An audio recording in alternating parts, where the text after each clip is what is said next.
लक्ष्मी श्रीमन नारायण नारायण नारायण श्रीमन नारायण नारायण श्रीमन नारायण भवतारायण श्रीमन नारायण भवता लक्ष्मी नारायण नारायण नारायण लक्ष्मी नारायण नारायण प्रभु तेरे शरण प्रभु तेरे शरण प्रभु तेरे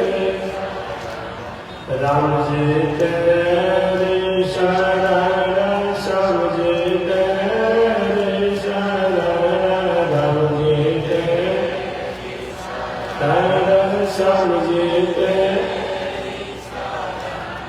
प्रभु तेरी शरण प्रभु तेरी शरण प्रभु तेरी शरण प्रभु तेरी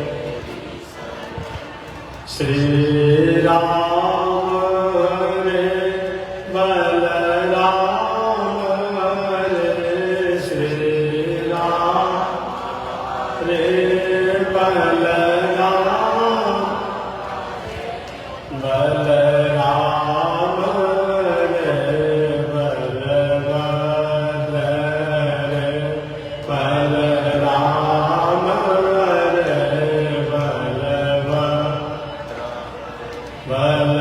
बलभद्र रे बलदेव रे बलभद्र रे बलदेव बलदेव रे अवधेश रे बलदेव रे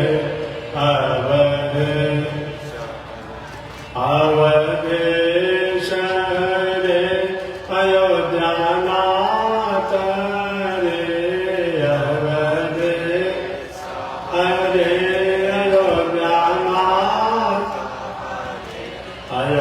अयोध्यानाथ रे मथुरानाथ रे अयोध्यानाथ रे मथुरानाथ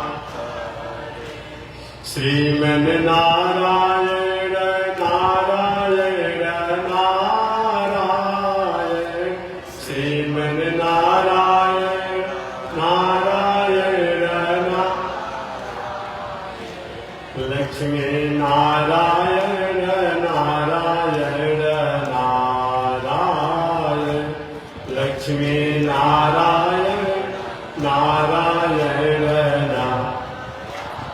आग लगी आकाश में बरसन लगे अंगारो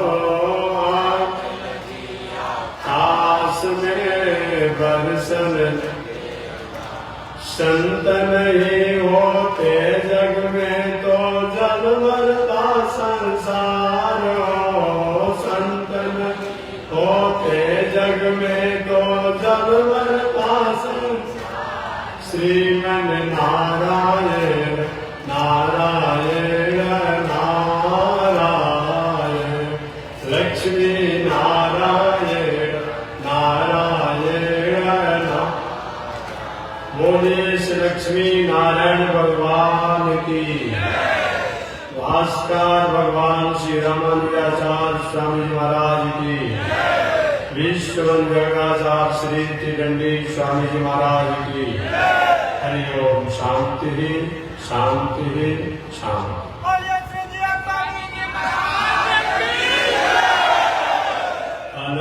अनंताचार्य कृपया वेदांत द्वय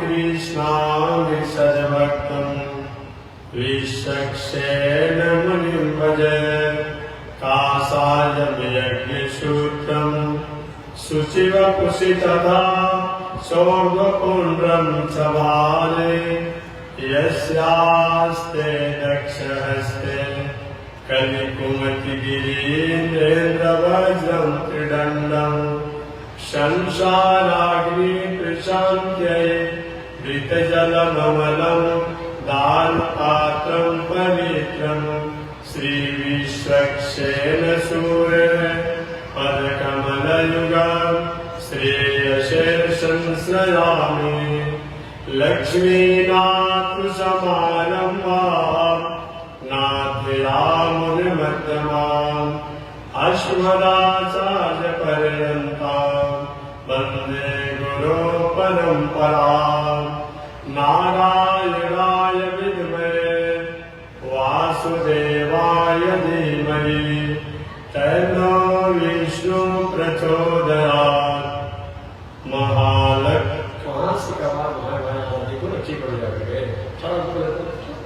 खड़ा हो घूम कर चारों पर देखो कहाँ सवाल आ रहा है जिसमें अलग से आवाज आ रहा है तुमको सुन जाएगा अपने हाथ से ठीक हो जाएगा घूम जाएगा बैठे रहते हो नारायणाय विद्महे वासुदेवाय धीमहि तन्नो विष्णु प्रचोदयात् महालक्ष्म्यै च विद्महे विष्णुपत्न्यै च धीमहि तन्नो लक्ष्मी प्रचोदयात् तन्नो लक्ष्मी प्रचोदयात्। परमाराध्य श्री लक्ष्मी नारायण भगवान नित्य वंदनीय पूज्य गुरुदेव श्री त्रिदंडी स्वामी जी महाराज के जीवन चरणों में कोटि शरण। भगवत भागवत आचार्य कहीं पारायण महानुभाव पावन भूमि पर पावन कथा को आप श्रवण कर रहे हैं। पावन कथा प्रसंग अंतर्गत पिछले दिन मैंने निवेदन किया था कि मानव जीवन में कथा की आवश्यकता है। हमारा भारतीय दर्शन, हमारा वैदिक दर्शन केवल सबसे प्रारंभ में होता है। फिर क्या होगा उसके बाद उत्सुक होकर शिशु ने पूछा फिर क्या होगा उसके बाद। कभी आप लोग पढ़े होंगे हमारा वेदांत दर्शन करता है अथा तो धर्म जिज्ञासा अथा तो ब्रह्म जिज्ञासा। हमारा भारतीय दर्शन जिज्ञासा केव और प्रश्नों से है।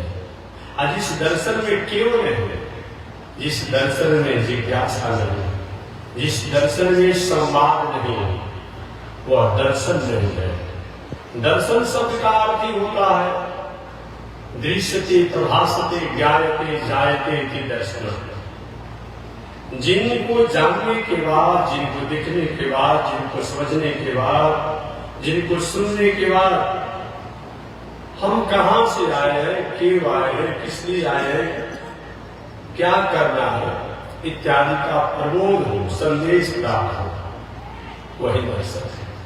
जिस दर्शन में प्रकृति के बारे में भी बताई जाती हो और प्रकृति के सृजनहार निर्माणकर्ता के बारे में बताई जाती हो, उसको दर्शन कहते हैं।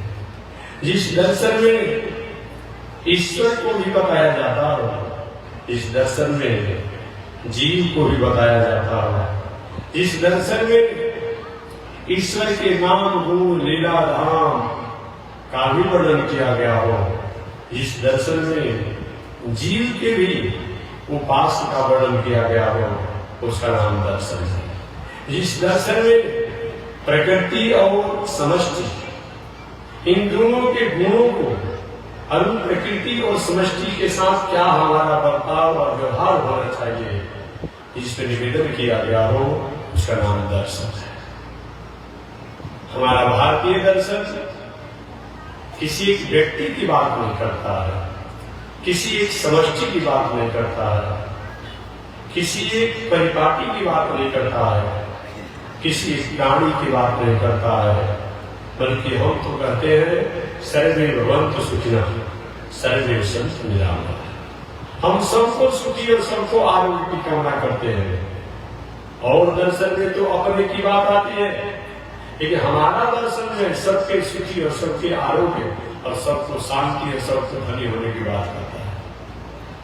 इसलिए आज से लगभग 50,000 करोड़ वर्ष पहले हमारे भारतीय दर्शन इस संसार में भगवान श्री नारायण के द्वारा सत्संकल्प से प्रकट हुआ। इस भारतीय दर्शन को सृष्टि के प्रारंभ में भगवान की आह्लादनी शक्ति महालक्ष्मी ने इसका प्रसार किया। वही हमारे भारतीय दर्शन को, वैदिक दर्शन को लक्ष्मी जी की आज्ञा, भगवान के आदेश पर पितामह ब्रह्मा जी ने संसार में प्रसार किया। ब्रह्मा जी को इस संसार में आए 50,000 करोड़ वर्ष पहले, और इतना पुराना कोई दर्शन नहीं है। हमेशा मैं निवेदन करता हूं, आप लोग पढ़े लिखे हैं, पढ़ने लिखने वाले होनहार, राष्ट्र और देश के कर्णधार हैं। आप ही लोग पढ़ेंगे लिखेंगे तो कभी चंद्रमा की हो सकता है, अभी तो उत्तरी और दक्षिणी छोर पर आप पहुंचे हुए हैं और भी छोर पर पहुंच सकते हैं। चंद्रमा के नीचे भी पता करेंगे, ऊपर भी पता करेंगे। समय आएगा तो सूर्य पर भी पहुंचने की तैयारी चल रही होनी चाहिए। तो जानना चाहिए हमारा भारतीय दर्शन कितना पुराना है। पहले तो लोग मानता ही नहीं था।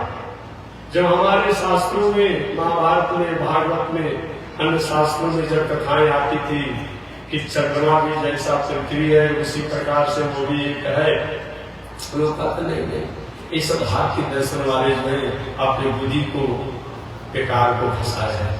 वो तो एक ग्रह कहता था कि ज्वाला है, एक ठंडा ज्वाला है, गर्म ज्वाला है, यही कहता था। एक और तो मान गया लोग कि नहीं, वहां भी पहाड़ है, वहां भी खेती किया जा सकता है, वहां भी मकान बनाया जा सकता है। हालांकि बहुत से लोगों ने चंद्रमा पर जमीन भी ले लिया मकान बनाने के लिए। अब भगवान ही तय करेंगे कि कब वहां की प्रवेश होगा, कब से विनाश होगा। यहाँ तो घर बना हुआ तो कोई रहने वाला नहीं। जिस गांव में हजारों की संख्या में लोग रहा करते थे और गांव में सैकड़ों की संख्या में लोग रहने वाले हो गए, कमाने खाने के लिए जहां जाना पड़ा। और वहां उस चंद्रमा पर कहां से ऑक्सीजन ले जाएंगे लोग, कहां से क्या करेंगे, प्रभाव तो होगा ना थोड़ा सा। एक फिर भी जमीन अलॉटमेंट हो रहा। आपने सुना होगा हमारे भारतीय लोग 1-2 लोग जमीन अलॉटमेंट किए हैं और विदेश के लोग भी जमीन का अलॉटमेंट किए हैं। ठीक है, तो आगे की बात है, लेकिन हम वहां तक विज्ञान हमारा पहुंच चुका है। जो हम महाभारत में, भागवत में, वाल्मीकि रामायण में, अन्य शास्त्रों में कहीं न कहीं प्रकृति के बारे में पढ़ते थे, समष्टि के बारे में पढ़ते थे, इन ग्रहों के बारे में पढ़ते थे, उपग्रहों के बारे में पढ़ते थे। आज तो हमारे भारत के होनहार वैज्ञानिकों ने ये बता दिया कि नहीं, जैसे पृथ्वी लोक है उसी प्रकार से चंद्र लोक भी है, वहां भी स्थितियां है कि हम घर बना सकते हैं, खेती कर सकते हैं, कर सकते हैं। ये और लोगों ने हमारा भारतीय दर्शन आज से 50,000 करोड़ वर्ष पहले ही बता दिया था, लेकिन लोग मानते नहीं थे। तो मैं निवेदन करना चाहता हूं, दुनिया में और दर्शन जो है उसका साल समझ है। ईसाई दर्शन कब से है? 2026 वर्ष पहले ईसा साहब को इस संसार में आए हुए। ईसा साहब को 2026 वर्ष जन्म लिए हुआ। ईसा साहब आए होंगे, 2-4-5 वर्ष को हो गए होंगे, और तब उनके मन में कोई प्रेरणा आएगी, और तब उन्होंने संसार को जीने का, प्राणियों को जीने का एक सूत्र दिया होगा। तो ईसाई दर्शन 2026 वर्ष और इस्लाम दर्शन मोहम्मद साहब का दर्शन जो है लगभग 1500 वर्ष। मोहम्मद साहब को इस संसार में आए लगभग 1500 वर्ष हो रहा है। इसे पता चल रहा है कि 1500 वर्ष से पहले इस संसार में इस्लाम दर्शन नहीं था। जब मोहम्मदी साहब नहीं थे तो उनका दर्शन कैसे आ गया? ये तो बात स्पष्ट हो गया। सारा जी के स्वरूप जानता है, जिन्होंने पढ़ने वाले लोग जानते हैं। मोहम्मद साहब को इस संसार में आए 1500 वर्ष हो रहा है। ईसा साहब को आए संसार में 2026 वर्ष हो रहा है। गौतम बुद्ध जी को आए संसार में लगभग 2500 वर्ष के भीतर हो रहा है। महावीर तीर्थंकर जैन साहब को जैन दर्शन के प्रवर्तक जो माने जाते हैं, उनको भी आए लगभग 2500 वर्ष का भीतर होता है। बाकी मूसा साहब और भी गुरु गोविंद सिंह गुरु नानक जी की परंपरा जो सिख दर्शन आज अपने कहता है, उनको आए 500 वर्ष हो रहा है। लेकिन हमारा भारतीय दर्शन जो है इस संसार में आए लगभग 50,000 करोड़ वर्ष पहले का। कितने लोग आए और इसमें से एक वो शब्द को सूत्र को लेकर के एक नया दर्शन बना दिया। एक बार हमसे पूछा लोगों ने, महाराज जी आपका वैदिक दर्शन, आपका सनातन दर्शन जो है इसका क्या पहचान है? तो मैंने कहा कि दुनिया में जितने दर्शन निकले हैं और जितने दर्शन निकलेंगे इसी वैदिक दर्शन से निकलेंगे और अलग से कुछ किसी का है नहीं। जैसे समुद्र में जिसकी जितनी एक्सपीरियंस अपनी हो, अनुभव हो, अपनी तकनीकी हो, अब समुद्र में कोई सिप निकालता है, कोई मछली निकालता है, कोई बालू निकालता है, कोई मोती चुनता है, कोई खारा जल से मीठा जल बनाता है, कोई नमक निकालता है। लेकिन जिसकी जैसी एक्सपीरियंस है वही हाल है। ये भारतीय दर्शन जो है, वैदिक दर्शन जो है, इसी से दुनिया में जितने दर्शन है, मैं तो 2-4 का नाम बता दिया, लगभग अभी पूरे विश्व में 4000 पंथ चल रहे हैं। कितना? 4000 पंथ। जिसके पास 2 रुपया हो गया, 2 गाड़ी हो गया, 10-20 चेला चली हो गए, एक अलग से नया पंथ निकाल दे रहा है। यही चल रहा है। आज की नया यही स्थिति चल रही है।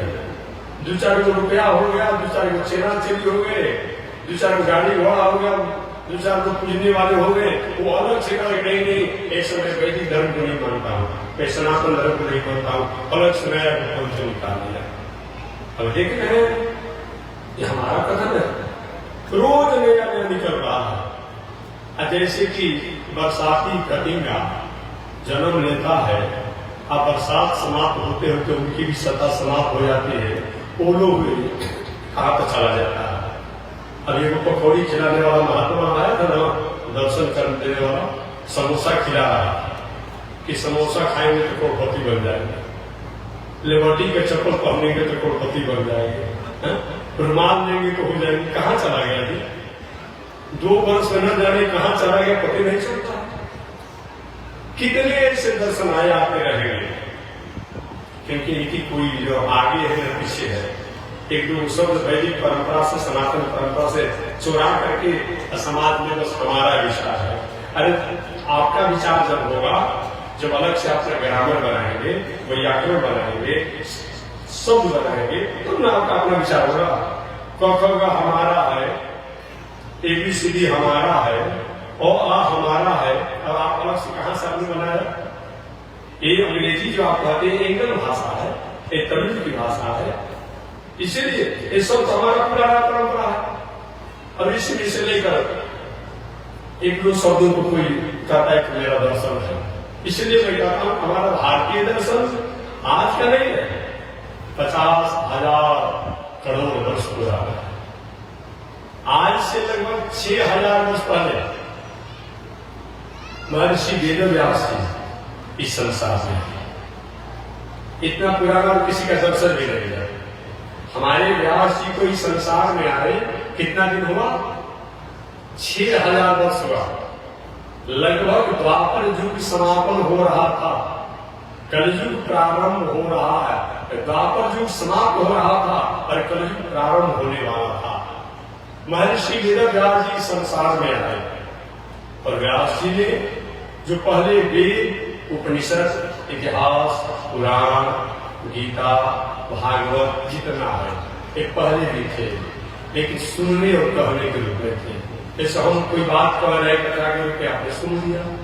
कभी कोई व्यक्ति की इच्छा हो कि नहीं इस कथा को तो किताब के रूप में होना चाहिए, हमारा आवाज को लोड करके या ऐसे हो उसको किताब के रूप में लिख दिया।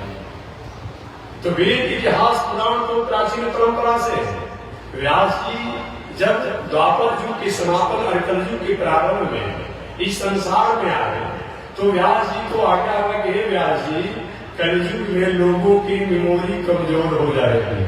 मेमोरी समझते हैं ना आप लोग? स्मरण शक्ति, मेमोरी कमजोर हो जाएगी, लोग के पास स्मरण शक्ति कमजोर हो जाएगा। वो नहीं गया है, आगे नहीं गए हैं। आज से 30, 35, 40 वर्ष पहले प्रश्न और उत्तर होता था। परीक्षा में प्रश्न आते थे, उत्तर एक एक पाना में, दो पाना में दिया जाता है। और आज क्या हो रहा है? एस नो कर ठीक लगा दे रहा है, ठीक लगा दिया जा रहा है। और जितना उस जीती में कोई पढ़ लिया है और उससे अलग कोई प्रश्न कर दिया जाए और उसके दिमाग हल्का पड़े तब क्या हो जाए। लेकिन पहले के लोग के पास इतनी बड़ी मेमोरी होती थी कि उसी में से कहीं न कहीं वो उत्तर समाधान करके रखते थे। व्यास जी से लोगों ने पूछा, व्यास जी कलयुग के लोगों की मेमोरी कमजोर हो जाएगी, स्मरण शक्ति कमजोर हो जाएगी। एक बात और मैं बताऊं, देखिए वर्तमान में अभी आपकी भले ही मेमोरी कमजोर हो गई है, स्मरण शक्ति, एक कहीं न कहीं मेमोरी की सत्ता है। चेतन से मेमोरी कमजोर हो गई, जड़ के पास मेमोरी अधिक बढ़ गया है। 7 GB का चिप देखे है, सुने इतना छोटा ये जड़ है और 7 GB में पूरे हमारा भारतीय दर्शन की किताब से उसको लोड हो जाएंगे और तभी कुछ जगह लगता है। एक घर लगा दे तो दिन वो घूमते ही रहता है। कितना उसका मेमोरी तगड़ा है जी। हम लोग का मेमोरी खराब हो गया, कमजोर हो गया, लेकिन जड़ का मेमोरी आगे बढ़ गया। कहीं न कहीं सदा तो रहेगी, कहीं न कहीं सदा रहेगी। जब अच्छे लोग पूजा पाठ, धर्म, कर्म, सदाचार को त्याग देते हैं तो जो अब कहाँ सदाचार जाएगा, तो कुछ ऐसे लोग होते वहीं पर बेचारा वेशभूषा में रहता है। क्या किया जाए, कहीं न कहीं सदा रहेगी। इसीलिए व्यास जी से प्रार्थना किया गया, व्यास जी लोगों की मेमोरी कलयुग में कमजोर हो जाएगी, आप वेद, शास्त्र, इतिहास, पुराणों को किताब के रूप में लिखिए। वही व्यास जी ने वेद, शास्त्र, इतिहास, पुराण, उपनिषद को ग्रंथों के रूप में लेकर के हम समाज के सामने परोस दिया। अतः जीवन में कथा की बहुत बड़ी उपयोगिता है। हमारे जीवन में कथा अगर न हो तो हमारे में और पशु में कोई अंतर नहीं है। कथा ही है, धर्म ही है जो हमारी पहचान मनुष्य की कराता है। अगर हमारे पास कथा और धर्म न हो तो हमारे में और पशु में बहुत अंतर नहीं, बल्कि कुछ मामले में पशु हम लोग से अच्छे हैं। जो पशु शाकाहारी है शाकाहारी है, मांसाहारी है मांसाहारी है, लेकिन हम लोग, आप मिर्गा को मांस खिलाएंगे तो खाएगा? नहीं खाएगा, वो दुआहारी है। आप बाघ को कहीं आप दूध खिलाएंगे तो खाएगा? नहीं खाएगा। वो अपनी पहचान में है कि हम मांसाहारी है, दुआहारी, हम फलाहारी, हम मनाहारी है। हम लोग कौन है? सर्वाहारी है। छठ के पर्व आ रहा है तो मालूम पड़ता है कि सूर्य लोक से उतर करके पियर पियर कपड़ा पहन कर उड़ा जाता है। देखेंगे गली से लेके, घूर से लेके, नली से लेके सब साफ हो जाता है। आज यही छठ बीत गया, हर गली के जो है नली में क्या है? मुर्गा के आहू के मुख सब फाँक में डाला जाता है। कैसा बदल गया संसार, कैसा बदल गया संसार। धर्म भी होगा, कर्म भी होगा, लेकिन कलयुग में शर्म नहीं रहेगा। कैसा बदल गया संसार। जो मांसाहारी है, जो उपद्रवकारी है, वो उपद्रवकारी है तो उसकी पहचान है। लेकिन अच्छे लोगों भी अच्छे कर्म करने वाले लोग भी अगर गलत कर्मों की तरफ प्रवृत्त होते हैं तो थोड़ा सा मन में उदासी हो जाती है। कम से कम जितना छठ करने वाले हैं, जितना नवरात्र करने वाले हैं, जितना शिवरात्र करने वाले हैं, जितना रामनवमी करने वाले हैं, अपने को जो धार्मिक मानते हैं, उनको तो खान पान बहुत संचित होना चाहिए। सारा दुनिया सुधर जाएगी, आधा से अधिक दुनिया सुधर जाएगी। लेकिन जो ये करने वाले यदि लोग उसी में जाकर के मिल जाते हैं, जो व्यक्ति पहले से भटका हुआ है, जो काम करता है, उसी में जो भी जाकर मिल जाते हैं। और पता नहीं चलता है कि कौन भला है कौन बुरा है।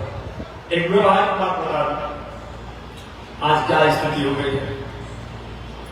एक बार एक महात्मा जी ने हनुमान जी को सिद्ध किया था। हनुमान जी को उन्होंने सिद्ध किया। हनुमान जी से जो कहते हनुमान जी वही काम करते, बड़ी उनकी निष्ठा थी। महात्मा जी का जहां आश्रम था, बगल में एक सुंदर नदी बह रहा था, रोज जाते स्नान करने के लिए। और संयोग से जहां महात्मा जी स्नान करते, उनके बगल में भी एक कपड़ा धोने वाला व्यक्ति रोज अपना गांव के क्षेत्र के कपड़ा धोता उसी घाट पर। रोज महात्मा जी ने कपड़ा धोने वाले में आपसी टकरार होता। महात्मा जी के मेरे घाट पर तुम नहीं कपड़ा धो सकते, कहते कि तुम्हारा बाप का घाट नहीं है, तुम दूसरा जगह चले जाओ, हमें एक आज भी होता हो। टकरार चलते रह गया, टकरार चलते रह गया, बरसों तक टकरार चला, कोई समाधान नहीं हुआ।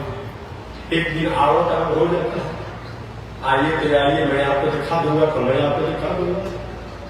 और महात्मा जी ने उस जो कपड़ा धोने वाले को उसको कुछ बोला और कुछ उन्होंने भी अपने थप्पड़ जो भी कुछ अपने चला दिया होगा। उसके पास भी जो कपड़ा धोने का जो डंडा था उससे उसको मार के कपड़ा धो दिया। उनको तो महात्मा जी को था कि हनुमान जी हमारे को मानते हैं, उनको वैसे भी किया, तो हनुमान जी हमारी रक्षा करने के लिए आएंगे। हमेशा पूछते थे कि क्या करना है, क्या करना है, क्या करना, आ जाएंगे। और दोनों में विवाद हुआ, हनुमान जी आएंगे। जब झगड़ा समाधान हो गया, लेने की क्रांति आपको बढ़ा होगा, उसमें आ रहा है, बहुत विस्फोट होता है, बहुत विस्फोट होता है। अंत में एक समझौता जो है शांति के कारण होती है। आपने सुना होगा, गौतम बुद्ध जी जब जंगल में जा रहे थे तो लोगों ने कहा कि महात्मा जी इस जंगल में मत जाइए, एक बहुत बड़ा उपद्रवकारी अपराधी रहता है जिसका नाम है कौन मारना, आपको मार डालेगा, आपको गाली देगा। गौतम बुद्ध कहे कि मार देगा तो मर जाएंगे, गाली देगा तो सहज। नहीं मारा मत चाहिए, नहीं माने गौतम बुद्ध, कोई जंगल में प्रवेश करते चले गए। हमने को गाली देना शुरू किया, गाली पर गाली, गाली पर गाली, गाली देते देते देते अंत में उसकी गला अवरुद्ध हो गई, गला अवरुद्ध हो गए। गाली तो दे रहा है लेकिन बस मुंह चल रहा है, अब आवाज नहीं आ रही, गला बंद हो गया, केवल मुंह चल रहा है। गौतम बुद्ध के पास हो गया, अब नहीं दोगे, आवाज निकल रही, इशारा क्या हो गया, नहीं और तो गाली जितना देना है बोला जाता। गौतम बुद्ध ने तुमने तो जरूर हमें गाली दिया, लेकिन मैंने तुम्हारा गाली मैंने लिया ही नहीं। अरे हमको आप दाल भात सब्जी पकवान मालपुआ राबड़ी लाइए कि महात्मा जी आप खा लीजिए, अब एक में हाथ जोड़ता मैं नहीं लूंगा, आपको मैं लौटा दूंगा। साथी ने कहा हमको आपने हमको जो दिया उसको मैंने लिया ही नहीं। गौतम बुद्ध कहे मैंने तुम्हारा गाली को नहीं लिया, नहीं लिया तुम्हारे गाली को। अब कुछ देर के बाद कहा कुछ आवाज ठीक हुआ, कहा मैं जंगल से निकल जाऊं। गौतम बुद्ध के नहीं जाएंगे, मैं आपसे कुछ मांग सकता हूं क्या? आपने तो दिया है कि मैं आपसे क्या कुछ मांग सकता हूं, कुछ मांगो, क्या मांगोगे? गौतम बुद्ध ने कहा कि मैं भिक्षुक महात्मा हूं, भिक्षा मांगना चाहता हूं, कुछ मांगो, मांगते हो? तो उन्होंने कहा कि हमें यही दे दीजिए, एक वृक्ष का पत्ता जो है भिक्षा कर दीजिए। वृक्ष का पत्ता ला करके दिया। गौतम बुद्ध ने कहा कि एक पत्ता तो दे दीजिए, जो शेष इसके टहनी है वृक्षों से जोड़ दीजिए। कहा ऐसा नहीं होता। गौतम बुद्ध ने कहा कि जब ऐसा नहीं होता तो ऐसा करने वाले कौन तुम होते हो? जब तुमको जोड़ने का अधिकार नहीं मिला है तब तोड़ने का अधिकार किसने दिया? किसी का जीवन दान देने का अधिकार नहीं है तो मृत्यु का अधिकार किसने दिया? अमरनाथ डाकू पर असर पड़ गया और वह हमेशा हमेशा के लिए गौतम बुद्ध का अनुयायी बन गया और अहिंसा मत का पुजारी बन गया। तो महात्मा जी उस कपड़ा धोने वाले के साथ विवाद किए, दो चार डंडा वो भी मारा होगा, भी दो चार चक्कर मारे होगा। जब समाधान हो गया, समाधान होने के बाद शांति हो गई, महात्मा जी अपने आश्रम पर आए, हनुमान जी आए और हनुमान जी आए और महात्मा जी उनसे बोल ही नहीं रहे कुछ। हनुमान जी अरे महाराज हमारे पर आप नाराज है क्या? और महादादा जी हो गया, महात्मा जी तो अपने मौज में रहने वाले होते हैं, रानी जी हो गया, नहीं सुना है? नारद जी जैसे महात्मा अब भगवान को जो नहीं छोड़े, जिन भगवान को सारा काम होने वाला, अब सुना होगा विश्व मोहिनी के स्वयंवर के कारण नारद जी ने भगवान को ऐसा बेइज्जत किया, ऐसा बेइज्जत किया, कथा अपने नाम से मानस को सुना होगा। महात्मा जी नारद जी हो गया, इतना दिन तक मैंने भजन किया, भजन कहीं पर होता, आपने मुझे रक्षा तो नहीं किया। हनुमान जी में रक्षा करने के लिए आया था, लेकिन हम समझ नहीं पा रहे थे कि आप दोनों में किसको मैं दंड दूं। अच्छा, आपको समझ में नहीं आया माता जी, आपको समझ में नहीं आया किसको दंड देना है? हमको घंटा का प्रहार किया, उसने आपको समझ में नहीं आते। महात्मा जी ने कहा आपकी क्षमता थी चक्कर से मारने के लिए, थप्पड़ से मारने के लिए, आपसे थप्पड़ से मारा, उसकी क्षमता थी डंडे से मारने के लिए, आपको डंडा से मारा। तो दोनों तो जिसकी जैसी क्षमता पर ऐसा काम किया, तो हम इसमें क्या करते? आप जब हमारे पर आते तो क्या हम आपकी रक्षा करते? तो आपके पास भी जितना बहुत आपने प्रयोग किया, उसके पास जितना बहुत उसने प्रयोग किया, तो हम क्या करें? हमारा क्या दोष है? तो महात्मा जी को समझ में आया, महात्मा जी को तब ये बात समझ में आई। तो मैं निवेदन करना चाहता हूं कि आज मानवीय जीवन में भगवान हमेशा कहते हैं मैं प्राणियों को उद्धार करने के लिए हमेशा तैयार हूं, हम समुद्रता, मैं संसार के प्राणियों को उद्धार करने के लिए हमेशा संकल्पित हूं। लेकिन एक मेरा शर्त है, एक मेरी प्रतिज्ञा है कि मामेकम शरणम व्रज। जब तक मेरी शरणागति नहीं करता है प्राणी, तब तक मैं उसकी रक्षा कैसे करता हूं? भागवत में गर्ग संहिता की कथा आती है, भागवत की कथा तो है नहीं, कि गर्ग संहिता की कथा आती है। एक बार भगवान श्री कृष्ण छोटे अवस्था में थे, माता यशोदा जी भगवान श्री कृष्ण की मंगल की कामना के लिए जमुना जी में स्नान, जमुना जी की पूजा और जमुना जी में दीप दान करने के लिए गई थी। आज भी छोटे छोटे बालक जो होते हैं, आग के प्रति, कुआं के प्रति, जल के प्रति बड़ी उनका स्नेह हो। छोटे छोटे बालक देखिएगा, आग के पास जाकर हाथ डालेगा, पकड़ेगा, कुआं के पास जाएगा, जल के पास जाएगा, स्वभाव आगे होता। और भगवान श्री कृष्ण छोटे ही अवस्था में है, मन 4-5 वर्ष के भीतर हो गए। मैया यशोदा भगवान श्री कृष्ण को लेकर के जमुना जी के तट पर गई और कोई खिलौना दे दिया, बेटा इसके साथ खेलो, मैं जमुना मैया को पूजा कर रही हूँ, जमुना मैया को मैं दीपदान करूंगा, जमुना मैया को मैं प्रार्थना करूंगा, प्रणाम करूंगा, स्नान करूंगा। मैया अपनी पूजा कार्य में लगे थे जमुना जी की। इधर भगवान श्री कृष्ण अपने खिलौने को छोड़ करके और जमुना जी में प्रवेश कर गए। छोटी अवस्था में है, घुटने पर पानी में प्रवेश कर गए, छोटा अवस्था, सुंदर मुंह है, घुंघराला बाल है, सांवला शरीर है, बटुआ के समान सुंदर गोला मुंह है, मोती के समान दांत है, भीम फल के समान ओष्ठ है, सुगा के ठोर के समान नासिका है, मृगा के नेत्र के समान नेत्र है। ऐसे भगवान छोटे अवस्था में बाल लीला में जमुना जी भगवान श्री कृष्ण प्रवेश करके, और जो भी जमुना जी की धार से बहते हुए वो दिया आ रहा था, बढ़ता हुआ दीप बरता जो कोई अपने मंगल कामना को लेकर जमुना जी में दीप दान किए थे, बहते हुए दीप आ रहा था जलते हुए, तो भगवान उस दीप को बढ़ते हुए दीप को निकाल करके और जमुना जी किनारे सूखे जगह पर ऐसा कुछ देरों से कर रहे थे।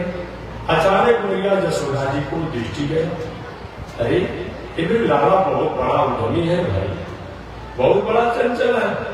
मैंने इसको खिलौना देकर के बताया जमुना किनारे, अरे खिलौने को छोड़कर जमुना जी में प्रवेश कर गया, कहीं में पूजा में रही कहीं डूब गया होता, कहीं तो क्या होता, क्या होता। और ये देख रही कि जमुना जी में बहते हुए दीप को निकाल करके किनारे लगा रहा है। मैया जसोदा ने कहा, लाला ये कैसा उद्यम मचा रहे हो, बताओ इतनी छोटी अवस्था में ऐसा भला उद्यम मचाया जाता है जो तुम उद्यम मचा रहे हो। भगवान ने अपने तुतली भाषा में तो 4-5 वर्ष का होता है, मैया ये आज से मैं नहीं करता हूँ, ये आज का मेरा काम नहीं है, ये मेरे जन्म जन्म का काम है। मैया ने क्या बोला, तुम्हारा जन्म जन्म का काम है। अभी 4 वर्ष के अलावा मुट्ठी भर के अलावा हो, चला नहीं जा रहा है, बोला नहीं जा रहा है अपने से, और तुम कहते मेरा जन्म जन्म का काम है। एक हाँ भैया मेरा जन्म जन्म का काम है। लाला क्या तुम्हारा जन्म जन्म का काम है, बता दो फिर से एक बार। भगवान का मेरा जन्म जन्म का काम है कि बहते हुए लोगों को किनारा लगाना। अच्छा, आप बहते हुए लोगों को किनारे लगाते हो, इसीलिए आप बहते हुए दीप को किनारे लगा रहे हो। तो मैया ने कहा ठीक है, तो जमुना जी में जितने लोग बह रहे हैं, जितना चीज बह रहा है सब किनारे लगा दो। बहुत से दीप बीच से भी जाते हैं, उनको भी किनारा लगा दो।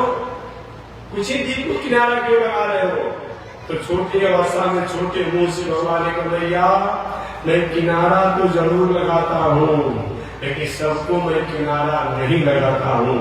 जो मेरे पास से गुजरता है उसी को मैं किनारा लगाता। मैया जसोदा प्रसन्न हो गई।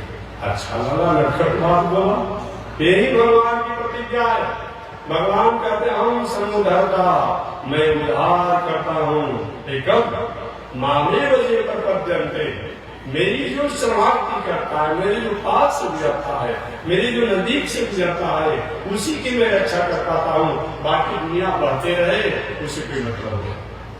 इसीलिए लोग कहते हैं, अभी एक और पौराणिक कथा हमेशा मैं सुनाते रहता हूँ।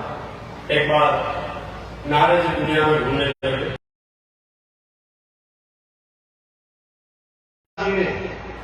उपद्रवी देखा, कहीं भी सुख शांति आनंद नहीं देखा। कोई सुख में नहीं है, कोई शांति में नहीं, कोई आनंद नहीं है। ऐसे भी आप कहते हैं कि राजा दुखी, प्रजा दुखी, और साधु के दुख दुना है। साधु में दुख दुना क्यों है भाई? अपने दुख से साधु जितना दुखी नहीं होता है, समाज और प्राणियों के दुख से दुखी होता है। ये सब लोग दुखी है। नारद जी ने पूरे दुनिया में देखा, सभी लोग दुखी हैं। भगवान के पास गए थे, प्रभु दुनिया में निठुर और निर्दयी तो बहुत देखा जाता है, लेकिन आप में जैसी निर्दयता देखी जाती है, जितना निठुरता प्रसाद करवाइए आप, जितना निठुरता देखी जाती है, निर्दयता देखी जाती है, और कहीं नहीं देखी जाती है। भगवान का नारद, आज कुछ पूजा पाठ आपके द्वारा अधिक हो गया है क्या? जो हमको गाली दे रहे हो, हमको निठुर कह रहे हो, हमको निर्दयी कह रहे हो, इसका मतलब क्या हो रहा है? कौन सा निठुर काम किया? मैंने संसार को विकसित किया, प्रवृत्त किया, पोषित किया, इतना फलाया फुलाया, सबको अन्न फल फूल सब कुछ प्रकट किया, और हमको तुम निठुर करते हो, निर्दयी करते हो। नारायण प्रभु, ये दुनिया के लोग इतने दुखी हैं, आप ये थोड़ी भी दया नहीं करते हैं। भगवान का नाम, मैं दुनिया पर कृपा तो करना चाहता हूँ, लेकिन दुनिया के लोग मेरी कृपा को स्वीकार नहीं करते, तो मेरा क्या दोष है? नारायण बोला, ऐसा होगा क्या महाराज? मुझको अपना कार्यभार दे दीजिए, मुझको अपना पावर दे दीजिए, पावर अटर्निंग दे दीजिए, प्राधिकार पत्र दे दीजिए। मैं दुनिया में किसी को नरक में नहीं रहने दूंगा, किसी को मैं दुखी नहीं रहने दूंगा। भगवान के नाम आज तक ऐसा मैंने नहीं किया है। लेकिन जब तुम कहते हो तुम्हारे जैसा कोई मेरा भक्त नहीं है, मैं अपना अधिकार खास भाग में तुम्हें दे रहा हूं।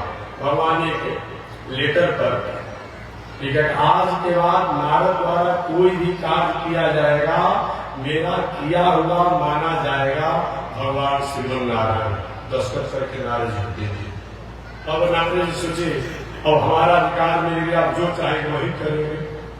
नारद जी घूमते घूमते दुनिया में घूमते घूमते सबसे पहले एक गांव में गए जहां पर जैसे कैसे भी जेठ में चिलचिलाती धूप चल रही है, आगे खेती का समय भी आने वाला है। एक हलवा खेत जोत रहा, चिलचिलाती धूप थी, उसका पेट जो है पीठ में सड़ा हुआ था, शरीर हिल रहा था, हाथ हिल रहा था, फिर भी हल चला रहा था। नारद ने कहे हलवा है भाई, थोड़ी सी मेरी बात को तो सुन लीजिए। मैं ग्रंथी नारद हूँ, भगवान के यहाँ से अधिकार पत्र लेकर आया हूँ। कोई पूजा पाठ करने की आवश्यकता नहीं है, कोई जगदान करने की आवश्यकता नहीं है, कोई तीर्थव्रत करने की आवश्यकता नहीं है। फिर मेरी बात को आप सुन लीजिए। फिर तो नारद जी के बार बार आवाज लगाने के बाद वो हलवा कुछ देर सुना ही नहीं। कुछ देर के बाद नारद अगर तुमको गरज हो अपनी बात हमें सुनाना ही तुम्हें जरूरी है, तो मैं जब तक कोई खेत की जुताई नहीं कर लेता हूं तब तो तुम वही खड़े रहो। नारद जी में खड़े रहे, वो हर बार खेत पूरा अपने जोत का जितना उसका एक लक्ष्य था, और बैल को हर को खड़ा करके हल्का बोलो क्या कहते हैं, पसीना से लथपथ था हलवा। नारद क्या इसने अवस्था में 80 वर्षों की अवस्था में, 75 वर्षों की अवस्था में, और इतना श्रम कर रहे हैं। अभी तो भजन करने का, तपस्या साधना करने का समय, विश्राम करने का समय है। कुछ हलवाई ने कहना हमको उपदेश मत दो, जो कहना है बात कहो, क्या कहना चाहते हैं। नारी का देखिए आपको बहुत कष्ट है, सारा परिवार घर में और आप हल जोत रहे हैं। मैं चाहता हूं कि आपने नहीं पूजा किया है कोई बात नहीं, नहीं जग किया है कोई बात नहीं, नहीं तप किया है कोई बात नहीं। एक बात मैंने सुन लीजिए, आप सुनो। नारी का वैकुंठ में चले हुए, वैकुंठ में क्या होता है, कहीं वहां किसी प्रकार की व्यवस्था की आवश्यकता नहीं है, सब कुछ आनंद ही आनंद वाला है। वाह क्या बात करता है नारद। अभी मेरे नाती का विवाह करना है, पर नाती को भी खिलाना है, उसकी व्यवस्था देखना है, तो इसके बाद विचार करूंगा। अपने उसको चला नहीं जाता है, शमशान पर उसकी लकड़ी जो है प्रतीक्षा जो रही है, जल्दी महाराज आइए, मैं यहाँ की प्रतीक्षा में हूँ। अभी वो नाती पर नाती की बात करता है। नाती की बात से चले गए, रास्ते में एक बुढ़िया भैया रो रहे थे, उसकी पतों ने घर से बाहर निकाल दिया था। हमेशा मैं कहता हूँ सास का मतलब ही होता है जो पतों के सांस नहीं ले रहे, वही सास है। देख रहे हैं, अरे भाई पढ़ लिखकर वो घर में आई है, अब थोड़ा सा कहीं आप ऐसा अनुशासन करोगे। हम ये नहीं कह रहे कहीं गलत मार्गों के कहीं अनुयायी अधिकार नहीं बन जाए, ये मैं नहीं कहता हूँ। लेकिन थोड़ा भाई है, पिता है, चाचा है, माता जी से उसने प्रणाम कर भी लिया, और तुम बैठ कर पीछे से प्रणाम में किससे बात किया, कहे बात किया, किसने बात किया, कब बात किया, और रात में लगे रहते और बताइए। तो सांस का मतलब जो पतों के सांस की गिनती करते रहे, अब बहू का मतलब जो सास जी के लहू निकाल रहे। गाँव में सब्जी खा के ठीक हो जा रहा है, सब्जी घट गया है, दाल घट गया है, और भोजन के व्यंजन घट गए, तो नमक का भात और नमक का रोटी सास जी के सामने फेंक देते हैं। अब वही क्रोध को आवेश हो जाती है, यही भोजन है। अब बेचारे क्या करें, उनको उस प्रकार से वो भी अपने काम निकाल रही है। इसलिए हमेशा मैं कहता हूँ सामाजिक समन्वय की बात, हमारी घर में रहने वाली जो माताएं हैं, जो अपने को सास कहलाती है, उनको घर में आने वाली बहू को अपनी बेटी जैसा व्यवहार कर दे, बेटी जैसा व्यवहार कर देगी। कहीं सरकार और न्यायालय के पास जाने की आवश्यकता ही नहीं पड़ेगी। घर में आने वाली जो बहू है उनको अपना बेटी जैसा व्यवहार करे, और घर में आई हुई जो बहू जो है अपनी सास को अपने घर की माता जैसा व्यवहार कर ले। अगर किसी बेटी की माता तो डांट देती है, फटकार देती है, तो क्या वो नाराज होती है क्या? कि हंस कर रह जाती है। उसी प्रकार से चाहिए कि घर में जो बहू है, सास द्वारा कुछ कह दिया गया तो हंस कर माने कि मेरी माता जी ने हमको कुछ आदेश दे दिया है, हंस कर रह जाए। अगर ऐसा व्यवहार कर दिया जाता है तो फैमिली को घर में बहू अपने सास को अपनी माता जैसा व्यवहार करे, और घर में सास जो है अपने बहू को अपने बेटी जैसा व्यवहार करे, पूरी दुनिया में समाज में कहीं विवाद की कोई स्थिति ही नहीं होगी। यही होना चाहिए। ऐसे में कल्याण है, इसी में कल्याण है। एक बुढ़िया बुढ़िया द्वार पर रो रही थी। नानी ने माता जी प्रणाम, काहे रो रही हो? बुढ़िया ने कहा हमारे पतों ने हम घर से बाहर निकाल दिया, अब हम कहाँ जाए? जमराज सुने पर गए, जमराज हमको उठा कर ले जाएंगे।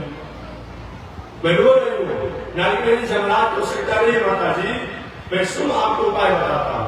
आप बैकुंठ में चलोगी, और बैकुंठ की बात सुनते ही बुढ़िया जो है नारद कुछ नाराज हो गई। हे नारद, तुम्हारा बाप दादा बैकुंठ में जा रहा हूँ, बैकुंठ में जा रहा हूँ, हमारा पत्तों ने हमको घर से निकाला, तुम कौन होते हो बैकुंठ में ले जाने वाले? अब ये रो रही थी, जमराज को याद कर रही थी, हम बैकुंठ में जाने के करे तो हमारे पर नाराज हो गए। यही दुनिया की हाल है। आगे जाते जाते नाराज जी एक गांव में गए तो एक सुकरी समझते हैं, ग्रामीण सुअर, एक ग्रामीण सुअर जो है वो अपने छोटे छोटे बच्चों के साथ गंगा में लेट लूट कर रही थी, उसी में लेटी हुई थी, उसमें दूध पिला रही थी। नानी को बहुत इसमें कष्ट है। एक तो रहने का जगह जो है इसका बहुत गंदगी है, खाने का जो इसका शराब है बहुत गंदा है, इसको बहुत कष्ट है। और नारद जी ने उसी भाषा में, सुकरी की भाषा में बोला।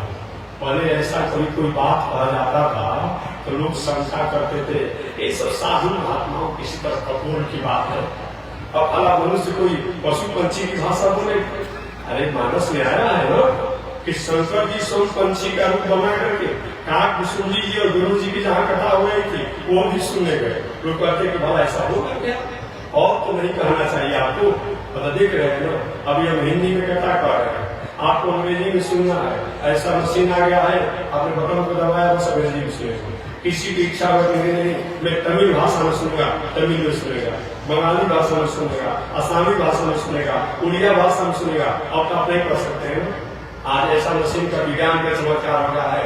ये विज्ञान के जो प्रणेता है और उनके द्वारा अगर ऐसा कर दिया जाए कि कहीं पशु पंछी की भाषा में और कहीं सरसों की भाषा में कहीं बोलने लगे, सुनने लगे, तो कौन आश्चर्य की बात है?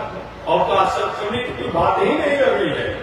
और नारद जी सुकरी की भाषा में कहे, सुकरी बहुत तुमको कष्ट है, बैकुंठ में चलोगी? उस सुकरी ने कहा बैकुंठ में क्या होता है? नारद जी एक ऐसा गंदा जगह सोने को नहीं मिलेगा और ऐसा गंदा भोजन खाने को नहीं मिलेगा। तो सुवरी ने कहा कि सुकरी ने कहा कि जहाँ गंदा भोजन खाने को न मिले, जहाँ रहने को गंदगी न मिले, वैसा बैकुंठ में आग लग जाए नहीं जाऊंगा। वो भी नाराज हो गए, नहीं गए। जाते जाते नारद जी घूमते घूमते एक गांव में गए तो नास्तिक व्यक्ति था, कट्टर नास्तिक। हमको राम से मतलब नहीं है, हमको नारायण से मतलब नहीं है, हमको कृष्ण मतलब नहीं है। नारी का बेटा अभी तो तुमने भजन भाव नहीं किया है, कोई बात नहीं, लेकिन एक बार तुम कम से कम